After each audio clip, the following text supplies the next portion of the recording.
Good morning students. आज हम वर्णों के उच्चारण स्थान के बारे में पढ़ेंगे। इससे पहले हम स्वर, व्यंजन और मात्राओं के बारे में पढ़ चुके हैं।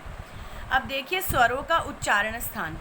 वर्णों के उच्चारण करते समय जिस अवयव की सहायता ली जाती है तथा मुख के जिस अवयव की सहायता ली जाती है, यानी मुख के किस पार्ट से हम वर्ण का उच्चारण करते हैं, वही उस वर्ण का उच्चारण स्थान कहा जाता है। देखिए मुख के अवयव कौन कौन से होते हैं, जैसे कंठ, तालु, मूर्धा, दंत, नासिका, ओष्ठ आदि। ये सारे के सारे वर्णों के उच्चारण स्थान होते हैं। देखिए इनके आधार पर वर्णों के उच्चारण स्थानों का विभाजन निम्न रूप से किया गया है। अब उच्चारण स्थानों का किन किन भागों में बांटा गया है, तो देखिए फर्स्ट नंबर पे अ, आ, क, ख, ग, घ, ड़, ह तथा विसर्ग। ये इन सब का उच्चारण स्थान कंठ होता है और कंठ से उच्चारित किए गए वर्णों को कंठ्य कहा जाता है। देखिए कंठ से उच्चारण किए गए शब्द वर्णों को क्या कहते हैं, तो कंठ से उच्चारण किए गए वर्णों को कंठ्य कहते हैं। जैसे देखिए अकूर विसर्जनीय या नाम कंठ, यानी जिन इन व्यंजनों इन शब्दों का या इन वर्णों का जब कंठ से उच्चारण किया जाता है तो यह कंठ्य कहलाते हैं। अब देखिए ई, च, छ, ज, झ, य, श। इनका उच्चारण स्थान तालु है, यानी जब हम तालु के द्वारा इनको उच्चारित करते हैं तो इनका उच्चारण स्थान तालु है। अब जैसे इचु या शानाम तालु, तालु से उच्चारित वर्ण तालव्य कहलाते हैं, यानी तालु से उच्चारित किए गए या तालु से बोले जाने वाले वर्ण तालव्य कहलाते हैं।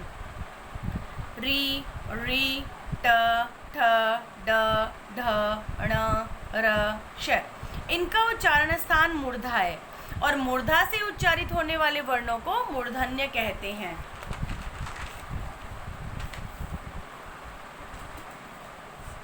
अब देखिए री, त, थ, द, ध, न, ल, स।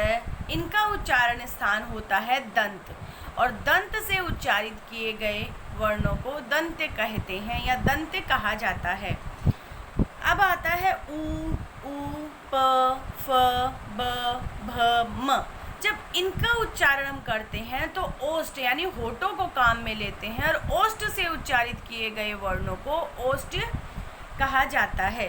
अब आता है कंठ की बात, तो देखिए ए, ऐ, इनका उच्चारण स्थान कंठ एवं तालु होता है और ये वर्ण कंठ तालव्य कहलाते हैं, यानी इनको उच्चारण करने के लिए हमें कंठ और तालु की सहायता लेनी पड़ती है और कंठ और तालु की सहायता लेने पर इन्हें कंठ तालव्य कहते हैं।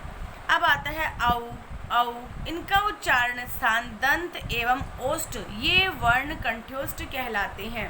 कंठ्योष्ठ क्यों कहलाते हैं, क्योंकि दांतों और होठों इन दोनों को काम में लेते हैं तो ये कंठ्योष्ठ कहलाते हैं। अब आता है वै का उच्चारण। अब वै का उच्चारण दांतों से होता है तो यह दंत्योष्ठ कहा जाता है। अब आता है य, म, ण, न। इनका उच्चारण स्थान नासिका है, यानी इनका उच्चारण करने के लिए नाक की सहायता लेनी पड़ती है और नाक की सहायता से बोले जाने वाले वर्ड नासिका कहलाते हैं। अब आता है अनुस्वार का उच्चारण स्थान। अनुस्वार जैसे अनुस्वार का उदाहरण होता है जैसे मंगल। अब जो की ध्वनि निकल रही है वह नाक से निकल रही है तो इसका उच्चारण स्थान भी नासिका होता है। अब क और ख, इनका उच्चारण जिह्वा का मूल होता है, यानी जिह्वा की सहायता लेनी पड़ती है और जिह्वा की सहायता से जो बोले जाते हैं वे जिह्वा का मूल कहलाते हैं। देखिए जितने भी ये वर्ण होते हैं, जितने भी ये उच्चारण स्थान होते हैं, जिस भी अवयव की ध्वनि निकलती है उसी अवयव की ध्वनि को हम उसका उच्चारण स्थान कहते हैं। जिस ऐसे ही आपके इस एग्ज़ाम में इस प्रकार से आता है कि वै का उच्चारण दांतों से होता है तो उसको क्या कहते हैं, तो आप बताएंगे दंत्योष्ठ कहते हैं या दंत्योष्ठ दंत्योष्ठ कहे जाने वाले का उच्चारण स्थान क्या होता है, तो दांत होते हैं या दांतों के द्वारा उसका उच्चारण स्थान होता है। उसी प्रकार से नाक से बोले जाने वाले शब्द वर्ण कौन कौन से होते हैं और उनको क्या कहते हैं, तो आप उसमें भी बताएंगे। नाक से बोले जाने वाले वर्ण इस प्रकार से होते हैं और उनको नासिका वर्ण कहा जाता है। धन्यवाद। यह कार्य आपको अपनी नोटबुक में करना है।